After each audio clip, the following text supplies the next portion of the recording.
Hey guys, so I have a super amazing opportunity to interview none other than the K. Banning Kellum. He is a horror author, the first that I've interviewed. I'm a little bit nervous because we all know I'm a scaredy cat, but he is phenomenal. I actually met him on the podcast What the Book, which him and Cintra Sullivan and David run, and I was originally interviewed on there. I was a guest speaker and I absolutely loved my time with them. Cintra Sullivan I've known for a long time, and this was the first time I met Caleb, and we hit it off straight away. He's a phenomenal writer, but he has done so many things in his life, and he lives in New Orleans, so from being a third generation New Orleans local, I want to say, to being a paranormal investigator, being behind the scenes, being on screen and, looking at haunted houses and stuff like that, and just really fueling fire, I guess, for his writing career. I am really interested to hear what Caleb has to say, how his journey has molded him into the writer that he is, and all the side bits and pieces projects that he's doing. He's also judges on horror contests, and he does editing and articles, and I just love Caleb. So let's go say hi. Let's go see what Caleb's up to. I'm excited. Let's go.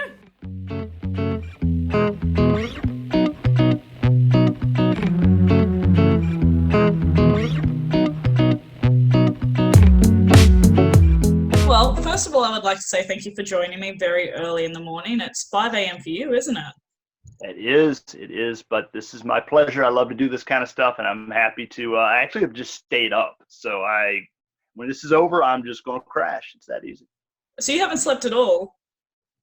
No, I got home tonight about midnight, did the What the Book podcast, and then there was like a 2-hour gap between then and now, and I was just like, why even go to sleep for 2 hours? I'll just stay up, power through it, and then when this is over, I'll just crash on out and have sweet dreams.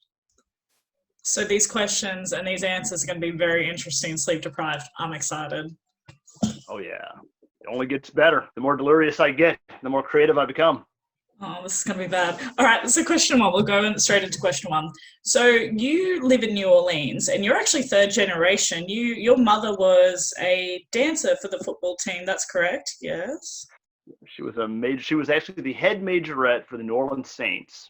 And then she started doing schools in New Orleans, dancing schools and stuff as well, didn't she? She opened up Jufrey's Dance Academy on Dowman Road right there in New Orleans, and that was kind of her legacy. That's amazing. So it was really cool growing up around that. Yeah, she introduced me to so many people as a kid, and I wish I had appreciated that more. Like, looking back, my big regret is that, just as a kid, I wasn't trying to take any of that in. I was like, whatever, I just want to be a kid and do kid shit. But actually, one of my mother's students was Rhonda Shear, who's kind of she's a popular celebrity over here in the United States. I don't know if she's quite international, but folks who know, who remember the Up All Night USA horror block on Saturday nights will remember Rhonda Shear going up all night. So that was actually one of my mom's students, yeah. Because I was wondering if there was any reason why you had moved to New Orleans, because obviously you're a horror author, so everyone knows New Orleans has a sort of bump in the night theme, and that's interesting that you have such a heritage back there. That's really cool. How do you find living? I've never been to New Orleans. What's it like living there? Well, and then like you said, moved here. I didn't even move here. I was just born and raised here. So the only time I was ever out of the city was when I was in the military for 7 years. I was stationed in Texas. But other than that, I've just always been here. So, life in New Orleans, I suppose, and this is where it becomes a matter of subjectivity, because to me, it's normal. So it's very hard for me to kind of see, I guess, what a tourist would see. So I guess, like, for anybody else, and to kind of put this in a relatable way, like when you're in Australia there, you got the folks that come over there and they want to see the kangaroos and they want to walk up and say, oh, good day, mate. Oh, say good day, mate, and all that kind of stuff. And to you, you're probably rolling your eyes like, oh, God, here they come, Here's the ones that want the Foster's beer and they want the, That's kind of how Mardi Gras is and all that shit for us. Like, we don't go out and do a whole lot of parades and shit like that as locals. There's a few that I might go to if they're very close to my apartment or something like that, if they run nearby. But yeah, all the hand grenade drinks and the hurricanes and the bead catching and the woo-woo bullshit, that's for the tourists. We don't really partake too much down here in that. And yet here I am like, that sounds so great. I can't wait to do it. It's so much fun. I say come and experience, definitely. Just don't get offended when the locals are kind of rolling their eyes at you like, oh God, here we go. But no, we get it. It's fun if you're not from here. So, do you think that growing up in New Orleans, because, I'm not going to lie, I was a big fan of Vampire Diaries, and I was also a big fan of the originals, and the originals is based in New Orleans, is it not? I believe so, yeah. So, obviously, there's a massive subculture there already. Do you think that being raised in New Orleans is what sort of gave you, I guess, inspiration and being drawn to more horror and fictional subjects? It definitely gave me an incredible outlet, just because the paranormal, the occult, horror, and everything else down here is so accessible. The fact that we have real estate signs up that actually indicate haunted or not haunted. Yeah, we do. You can look them up. I don't know how much of that is just for tourism purposes. I don't think that's like a legit like warning that has to go up there. Let them know if it's fucking haunted or not. But the fact that that's a normal thing to see, and nobody really bats an eye when they see the haunted versus not haunted indicator on a sign, I think that's part of it. I mean, it's definitely something that, when I was a kid, me and my friends could jump on the bus and ride down to the French Quarter, and we see all the little voodoo shops and the little occult shops. And, you kind of got to walk through that really cool phase of like, oh, we're kind of scared to go in there. Then we went in there, and it's like, kind of see what it's all about. So I think that definitely I think I would have been horror focused regardless of where I was born. Because I just loved all of that shit before I think I was even old enough to realize where I was geographically in the world. But I think it was kind of like being in an express lane for it.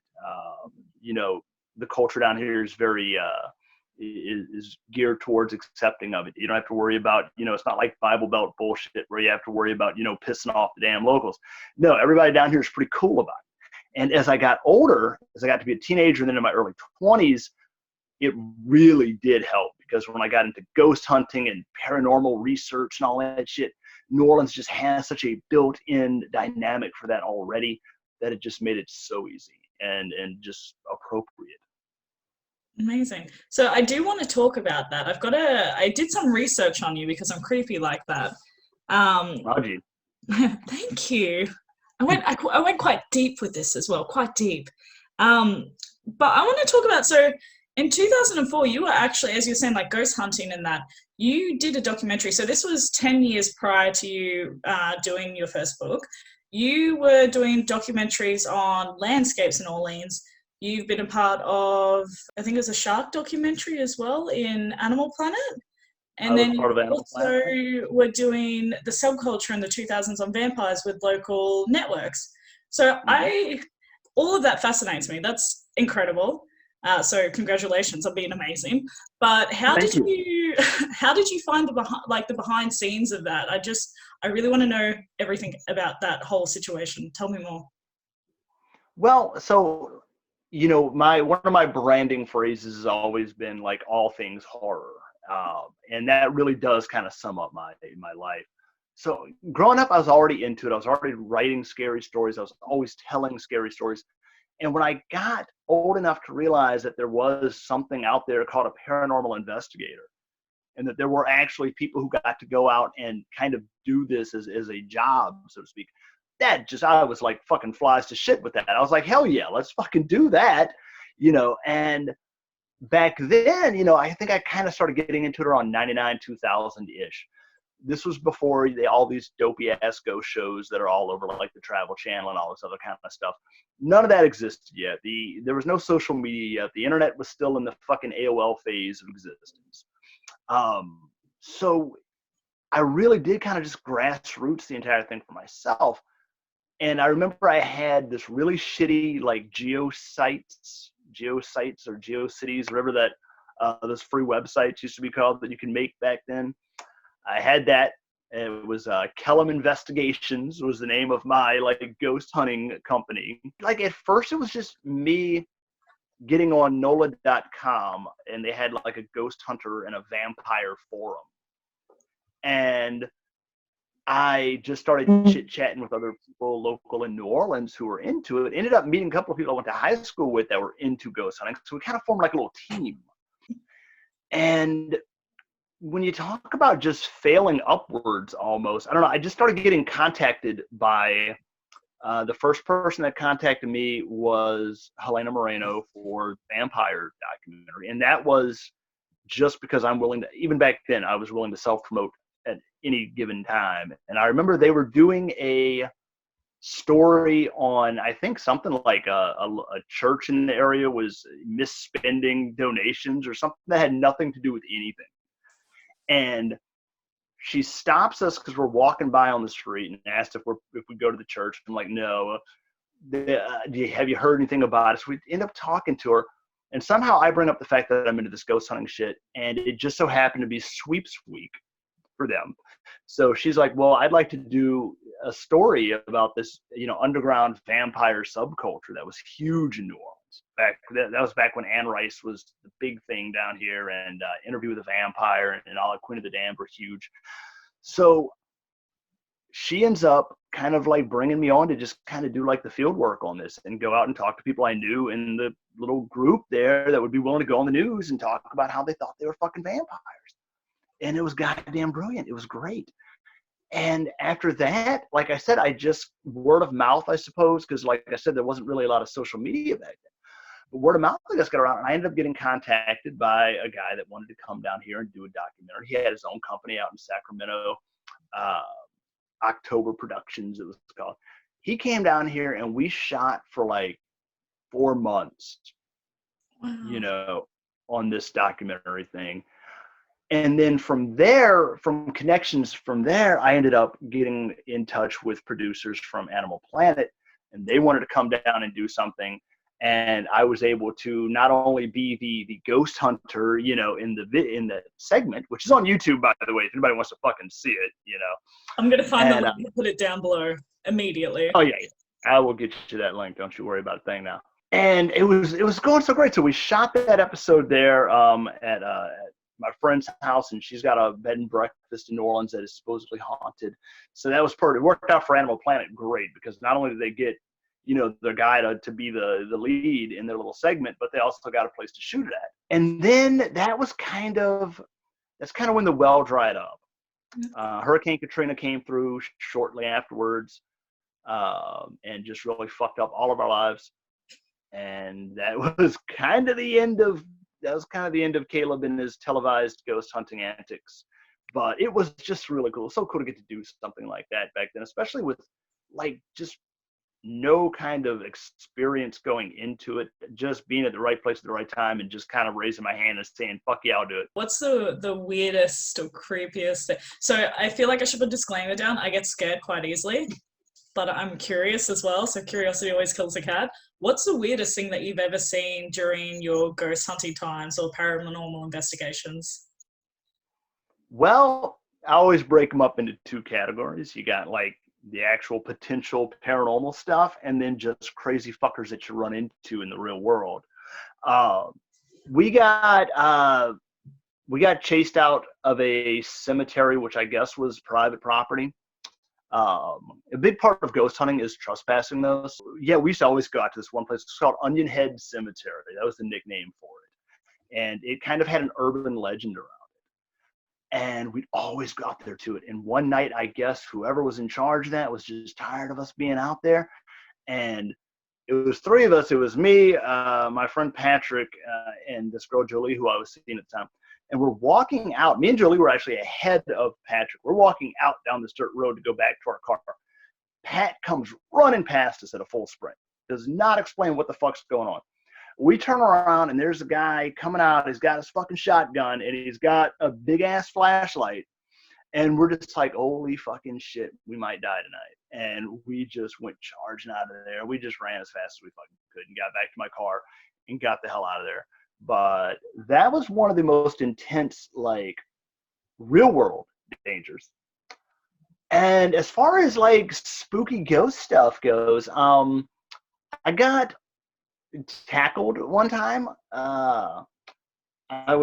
were in this 3-story apartment building over in Old Algiers, which is right across the river from New Orleans.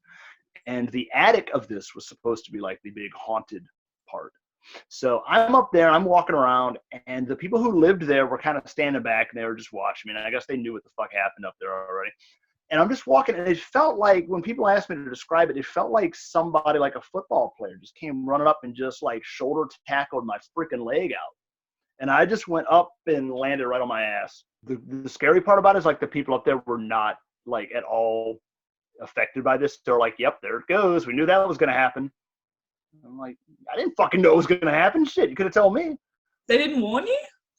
No, they were just like, going up there, dude. Go see it. I mean, they warned me in the sense of, like, you don't want to go up there. And unfortunately, like, back then, especially in my early 20s, I was like, you know, oh, I don't? Oh, now I do. It's just like, well, I didn't until you said that. Now I've got to go up there. Did it freak you out? It was really exciting. You know, I think the reason why I stayed, and I'm not trying to brag, like, I got a lot of better shit I can brag about than that, but I think that is kind of what keeps people in that line of hobby or enthusiasm or job or whatever you want to call it, versus people who go out there and get freaked out and they never go back. I mean, I fall into that category, I guess, of like, yeah, it was weird, it was exciting, but that's also what you fucking want. Like, if you go out to hunt a ghost, you got to be prepared to deal with a ghost. I mean, like, if you went out to hunt a deer and then you saw one, you're like, oh my God, it's a deer, and you run away, you're not a very good deer hunter. So, yeah, and ghosts are going to do ghost stuff, like, fuck with you. So, yeah, it didn't bother me. Like, I wouldn't put myself in that position. I wouldn't even be in the attic or near the house with you. And yeah, you're on your own. My question was going to be, what gave you the inspiration to write your first horror story? And how did you find the writing and publication process? But you said you started writing as a teenager. You were quite young when you were writing. So why was this particular story the one that you wanted to debut with? Well, if we're talking about my debut book, which is an anthology, so I've got like 12 stories in there. So I guess I would credit Secret Bar as kind of like my first publication, but I wrote that one in 2014. That was the first thing I ever wrote that I gave over for public consumption, I suppose. As a teenager, I was attempting to write a novel.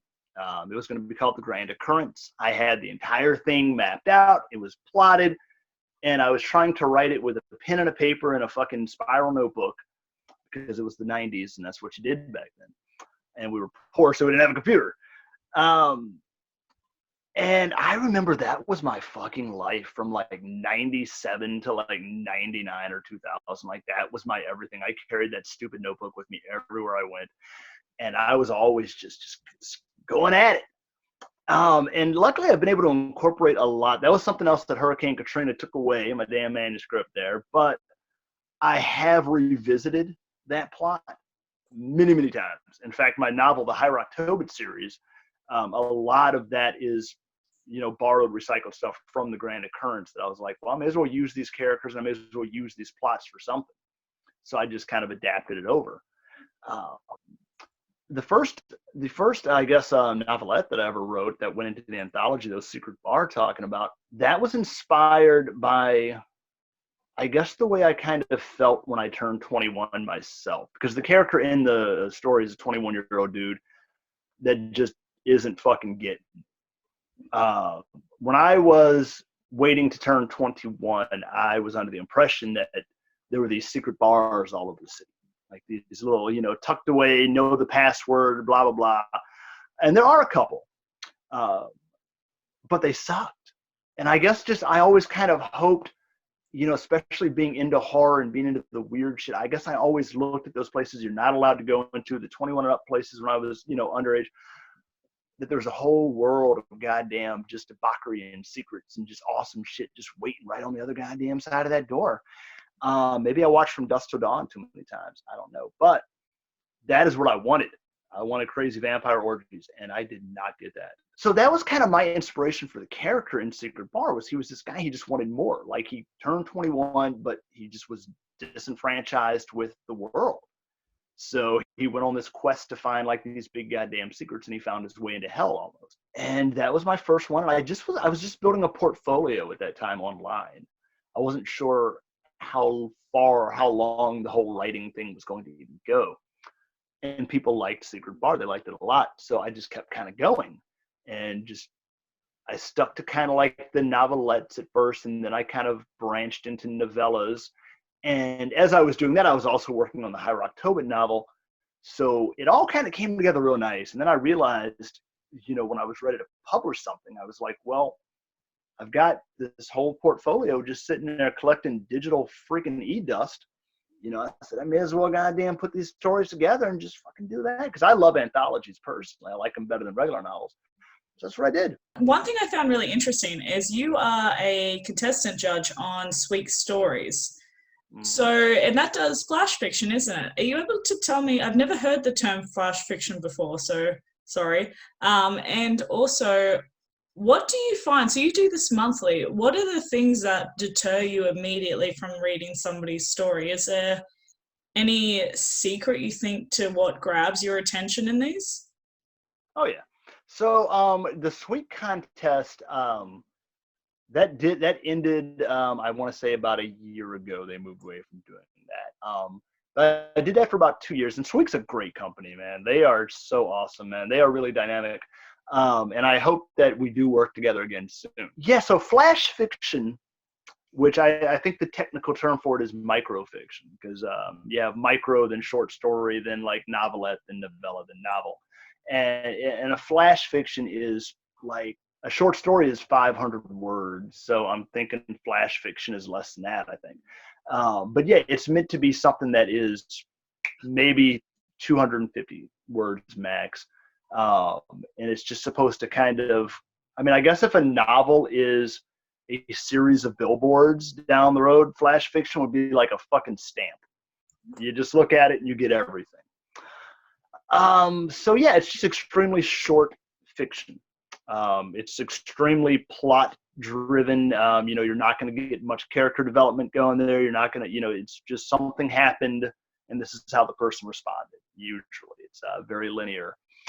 As far as what gets me to read something or not read something, well, with the Sweet contest, I had to read everything that was given to me because I was judging them. So, even if the first couple of sentences did not rope me in, still, to be fair to all the contestants, I still gave every story the same read through. But as far as like, I guess anywhere else in the literary world there, when people say, hey, will you read my stuff? Will you beta read for me? Or will you check this out? What will turn me off right away, and I tell people all this, is if the writer has that fucking self-effacing bullshit going, I'm probably not going to read your shit.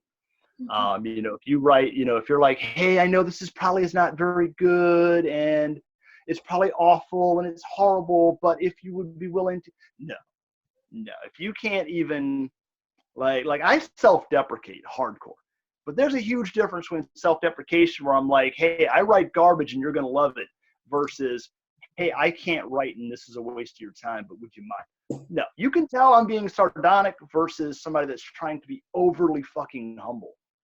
And I don't know, humility is just not something I think that floats that well in the competitive, author space. Like, yeah, I'm not saying be an arrogant piece of shit. Nobody likes that. But that ultra humble thing does not work either, because if you got 20 people knocking on your door saying, hey, read my stuff, check me out, the ones that are acting meek as all hell are not going to fucking get read. They say the meek will inherit the earth, but goddamn, if they do, they ain't going to keep it very long. I completely agree with that, because likewise, because you've been in the industry for a while now and I've been here for about 6 years, and there are always, and obviously we support each other. So there's always new authors or even pre-existing authors who are asking for help. And I have to admit, I do deter on, obviously if I've known that person for a while, I'm more inclined to help them more, but a part of the author gig, so to speak, is having confidence in your work, and it's a massive learning lesson as well. So for me, and you're right, it is a waste of time, because if the author's presenting this to you and they have no confidence, then you know they haven't learned that lesson yet. So they need to go off and do that first before trying to get a million different people to read their work if they don't feel like it's good enough. If you don't feel like it's good enough, don't put it out. Edit it, do what you need to do to be confident in it, and then sell it, even if it's to another author. And I tell people all the time, like, fake it till you fucking make it. Like, even if you don't feel like what you have is the best thing in the world, whatever. You can't lead with like McDonald's knows that their food does not look like the commercial. They know that. But they're not going to sit there and be like, come on in and get some fucking trash. No, they're still going to be like, come get a delicious burger. So, yeah, you got to fake it till you make it. And because, yeah, when I first started writing, when I first started putting my stuff out there for the fucking unforgiving public, you know, yeah, I mean, I didn't go out there like, you know, like big dick in it, like, yeah, here it comes. You're going to fucking never forget this shit. No, I didn't go out like that. But at the same time, I mean, if you can't think of some grandiose way to fucking promote yourself, then at the very least, I always say, just state the fact then. If you don't feel like you can confidently say this is great, then just say this is what it is. Hey, I have a new horror story here. I'd love it if you check it out. I just wrote it. Looking for feedback. Thank you. That's all. You can keep the adjectives out of it. This is an interesting question, but I do like to speak to honest, transparent authors such as yourself, because you don't, you know, you're just like, plug it, it is what it is. What's the most uncomfortable position you've been in as an author? I shit the bed a few years ago and broke one of the golden rules, and that is that I went and got into a little bit of a Twitter tussle with some people who criticized my work in a way that I felt was not quite fair to me. I broke the golden rule. I responded to criticism as the author, and I regret that shit every day. And that's a learning lesson. I tell people, it's like, just don't fucking do it. If you can respond to criticism with a light heart and say, haha, you know, whatever, cool, then why not? Sure. But yeah, I kind of went on the personal crusade and was all like, hey, I don't think you guys fucking, you know, you're shitting on me creatively. I don't think that's a very artsy, writery thing to do, guys. And I came out looking like an ass on it. That is one thing that I would definitely undo if I had a time machine. Probably burned a couple of bridges that never needed to be burned by doing that. I could have handled that so much better if I felt a compulsion to respond, which I did. I could have responded like in cool guys, awesome, whatever. I could have made a whole gig out of it and just been like retweeted it and done fun shit with it and probably made friends out of it. But instead, I let it fucking get under my skin. So my next question is, and I'm personally intrigued because I found in my personal recent work, I started off writing young adult. And so as I've developed as a writer and an author, my work is getting darker and more deliciously tainted, so to speak. But there's certain scenes that even I would write and I'm like, oh, I don't know about that. Like, that's quite intense, gory, scary, everything else. So it's coming to the point where I'm wondering, is this still dark fantasy or are we leading into horror? And it's a very fine line, because horror is completely foreign to me. I don't read it. I don't watch it. So what do you think the key elements of a horror novel is? Like, is it the suspense? Is it the thrill? Is it the shock factor? Is it the characters? What do you think are the key elements to make a phenomenal horror book? Well, horror is the lingering to come. I always tell people the first thing is you kind of have to separate horror from terror. And I always say that, you know, terror is being chased by a bear. Horror is waking up in the woods, you know, and realizing that there are bears all over the woods. Horror is something that you can't see. It's lurking, whereas terror is right behind you. So horror does have to have that element of it hasn't arrived yet. Horror is always it's coming, you know, and you're seeing what the characters are doing as they await the arrival, as they, you know, as they're being stalked or chased or pursued or whatever the main plot point may be. Horror to me is all about humanity versus inhuman. What makes horror work so well is in the responses. What does a regular person, that's one element in my writing that I think is the most reoccurring theme, is I write extremely realistic characters that get put into oftentimes very unrealistic situations. But I always try to make them respond and react as though your average Joe Blow would respond. You know, not some special forces goddamn expert military killer, not some spy, no, regular people. So we had some technical difficulties, but we are back now. So you are a co-host on What the Book. It's a podcast, and I love it. So anyone who isn't listening to it should be listening to it. I met you through. I already know DeCitra Sullivan, your fellow co-host, and that's where I first met you and how we organised this bad boy of an interview. And I find the whole idea of a podcast very interesting, and it's a platform eventually I would like to extend on. So I was curious as to whether you had any experience in a podcast previously, and if not, what was the one thing you wish you knew at the start that you knew now? So What the Book is the first full-time podcast that I've been on, where I'm a permanent fixture. But no, I've been on many podcasts before that as a guest, and I love it. I just enjoy it so much. It's one of those things that, there's a lot of things out there that I will never be good at, but talking is one thing that I will always be fucking, stellar at, especially talking about the things that I like to do. So the first time I went on a friend's podcast, we did a live one together. So there's no room for fucking error. And it was just so natural. And I just loved every second of it. I was sad when it was over. But for people out there who maybe want to get into it, I've heard a lot of folks out there who go on them and they just can't talk. So that would be my advice. Elocution, enunciation, public speaking. Do those things. Get comfortable. Don't do the stammers and the uhs and the ums and all that stuff, because nobody wants to listen to that. And don't be boring. That's my big advice. Because I hear a lot of boring folks out there. So, but not What the Book. What the Book is exciting and fun, just like your show. Caleb, stop. But I do want to gloat about what you guys do, because I am now a hardcore fan. I love you guys. And I found it really interesting because like I said, we did an interview. And anyway, I listened to the whole segment because you have such a conversational style. And you both have your own opinions. So sorry, there's three of you. And you all have your own opinions. It's a diverse panel. You have yourself from America, DeCitra's from Australia, David's from England. And I love it because I wasn't bored at any point. And you guys debate, respectfully so.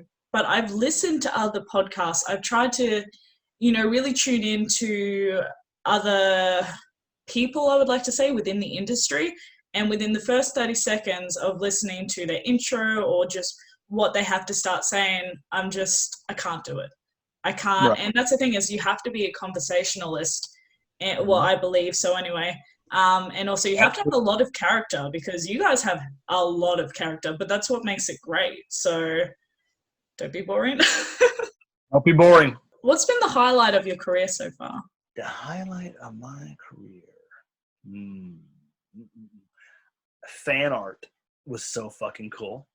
When I found that there was fan art of my writing out there that I had not ever asked to have drawn, or it was just like that raw shit. When it's really cool when you don't have to, kind of pull the damn cord on your own fucking ego, when you actually just go out there and find that stuff is just happening.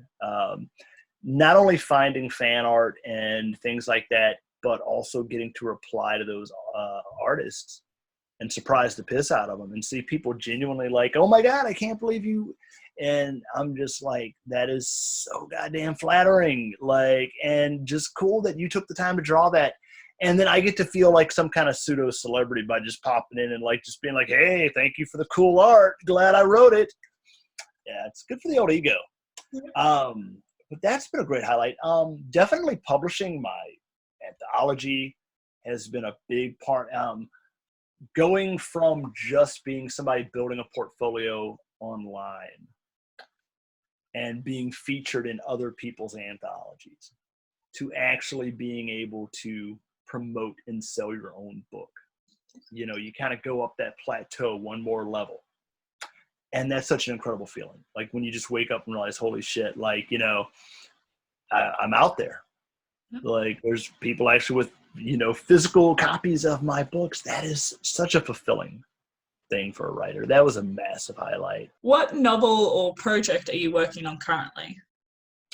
Novel art project am I working on? Well, we are always doing stuff with what the book. We're still that is still kind of a working project in of its own right, because we're still trying to find ways to expand, grow it. As far as like work in progress goes right now, I ain't really got much of one. I do write articles for freaked.com, which is a horror e-zine that keeps me going. So for you, this is always my favorite question. What is the dream for you? What is the goal? What are you chasing? I would like to be famous as fuck, obviously. I would like to be able to write full time, to not have to work the day job, to not have to, do all my own self-promoting and do all my own whatever. I would love to have the editor, and I would love to have the agent. And I would love to be able to just write the manuscripts and send them off to my dream team of goddamn, book people that are just going to make it happen. I would love that. That would be great. If it's not in writing, I want to, success to me could look like a lot of things. It could look like writing a bestseller and being able to, platform from that to write another big book and another big book. I don't necessarily have to be a millionaire, even though I'm not going to turn that opportunity down. But if I could support myself from book to book to book and be that full-time author, I would love that. I want a blue check on Twitter, goddammit, and I'm going to fucking find a way to get one of those, man. I don't know why I want that shit so damn bad, but I am nothing if not self-aware, and I am aware that I want me one of them damn blue checks. So Twitter, if you're listening, I would like to be able to mentor. That's what I would like to do. Because I do feel like I do have good advice, and I do feel like I do have a good grasp and a good view on how things could be better and how things can be worked to make things better for others. So I would like that. That would be also what success, I think, would look like to me. But look, that blue Twitter check, if that's all I can get, I'll fucking take it, all right? Because that's like follower bait right there, man. You just suddenly just start. They see that check, they just assume you famous as fuck. So I like to do a couple of little questions, quirky questions at the end. So my first one is, what is the motto that you live by in your life? I always be coming up with new mottos. I'm trying to think of a couple of good ones. I used to have a lot of edgy ones when I was like a teenager and shit, because I thought they sounded really cool. Like a true friend stabs you in the front. Like that was one that I used to always go with when I was like little fucking edgelord, like 17-year-old. Okay, here's a good one. A friend of mine named Mike Johnson that I worked with told me this one time about people, and it makes a lot of sense. He said about gossip, especially, was kind of what it was about.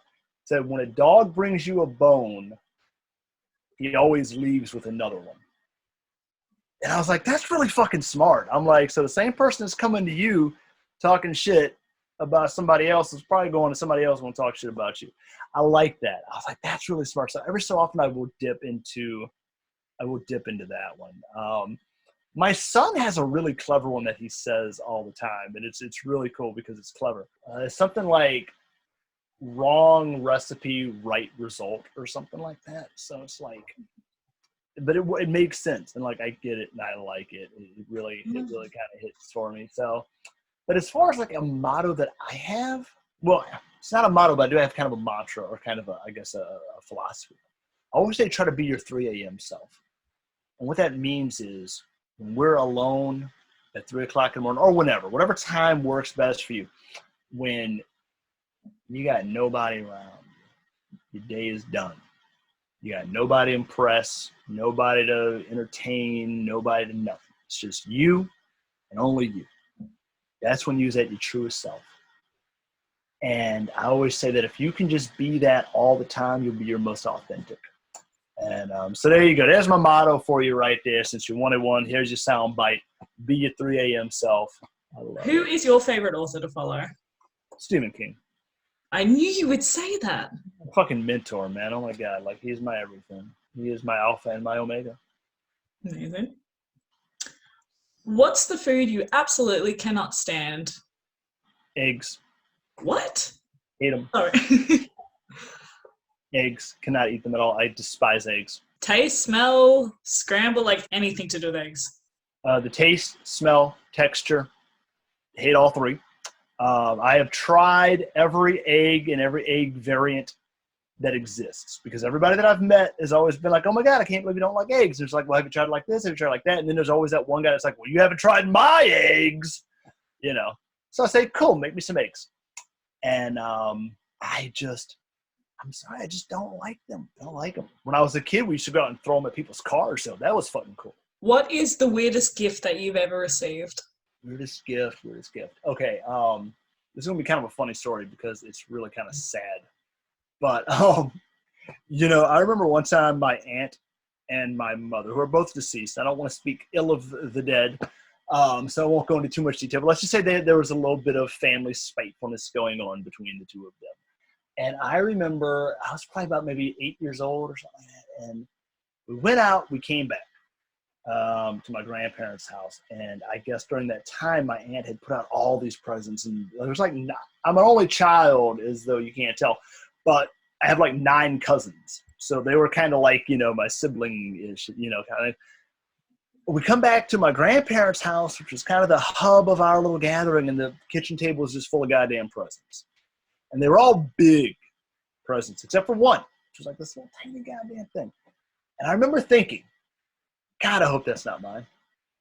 But I realized, I was like, that's probably going to be mine. And sure as shit, they passed them out. And I remember everybody got this really cool, like, elaborate stuff. Like, my cousin Lisa got, like, this goddamn seashell Barbie fucking dream house thing that you could run water through. And it had, like, a little waterfall. And, you know, one of my other cousins, he got this big army base thing. And I got a generic fucking G.I. Joe guy. A generic G.I. Joe. It wasn't even a real G.I. Joe. It was like action figure or some shit, or action fighter, you know. I didn't know how to respond as a child to that, because I was like, do I say I don't like it? Do I say, hey, I think you're kind of doing this to get at my mom, but I'm kind of the one that's paying? Or do you just smile? And I remember I kept trying to pretend like I was cool with it. And so I'm playing with this little fucking thing, like, and my mom comes to pick me up, and she sees all the presents, and she sees what I got, and she realized right away what it was, and it becomes this big fucking fight that now I'm stuck in the middle of.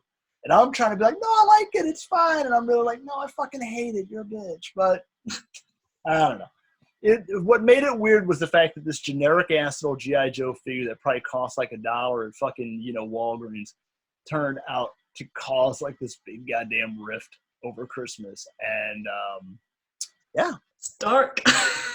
Yeah. Well, you know, hey, I got to get my writing fuel from somewhere.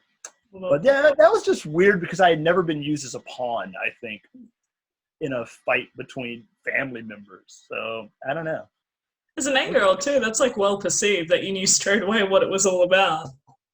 Yeah, well, I mean, you really couldn't ignore it when everybody else had like these big, like, multifunctional things, and I've got this little crap. If you could be any paranormal creature, what would you be? Ooh, I mean, I guess, shit. Can I just say an immortal something? Yeah. Is this being immortal enough to be paranormal? Yeah. Fuck yeah, Without having to be like a vampire or something. Like, yeah, I just want to not die until like I'm ready to. So like I would say I want to have controlled immortality, to the sense where it's like I don't think I want to float through space forever. Like if the sun goes out, you know, and the earth crumbles, I wouldn't like that part. But I kind of want to be able to flip the switch myself. So I guess not so much immortality as much as just, I guess, agency over mortality. That's a good answer. That's a good answer. Thank you. I put a lot of thought into it, you know. So, do you have anything? That's all my questions. Do you have anything you want to tell the viewers? Do you have something up and coming, or any words of advice? The floor is yours. Well, I've got this really cool interview coming out with Carrington-Russell, which is watching right now. So by the time this airs, there's my cool thing that's up and coming. But at the time, that's what I got. My advice, okay, writing advice is like this, okay? Fucking never break reader immersion. That's your only goddamn job as writers. Don't break reader immersion. Write whatever the hell you want, but make sure you keep your reader engaged. If you want to use fancy words, use them. But if I got to whip out a thesaurus to fucking understand what you're saying, you just broke my immersion, so you failed. So yeah, always maintain reader immersion. Oh, how to write a novel? Everybody always asks that question. Guess what? Just write 15 fucking novelettes and boom, you've got a novel. And don't do that self-effacing crap. We already talked about that, folks. That's my other piece of advice. Fake it till you make it. You know, you don't have to be braggadocious, but you cannot be meek. Watch What the Book podcast at What the Book on Twitter. Follow the fuck out of me on Twitter so I can get my blue check before you. I don't want this to start a war. You made it a competition. You're the one that's all like, oh, let's see who can get there first. I'm competitive. 1979 on Twitter. Follow me just for the hell of it. You don't have, even if you don't like me, follow me. You don't have to fucking talk to me. Just follow me. I just need the number. And buy my book, Gris Gris and Juju, a New Orleans Horror Lagniappe, available on Amazon. You'll know it because it has the shitty cover. Get that. It is 12 short stories ranging from novelette to novella length. The best part is it's kind of like Netflix for reading. If you don't like what you currently have, you can just click to the next one. I'll never fucking know if you just buy it. Leave nice reviews, please, because that helps you sell books. So buy your books. That's the end note. Great words of wisdom. Absolutely, because you'll get more wisdom in the book. Exactly. Thank you so much for joining me tonight. I appreciate it. Thank you for having me. This has been so much goddamn fun. I cannot wait to see this when it goes up.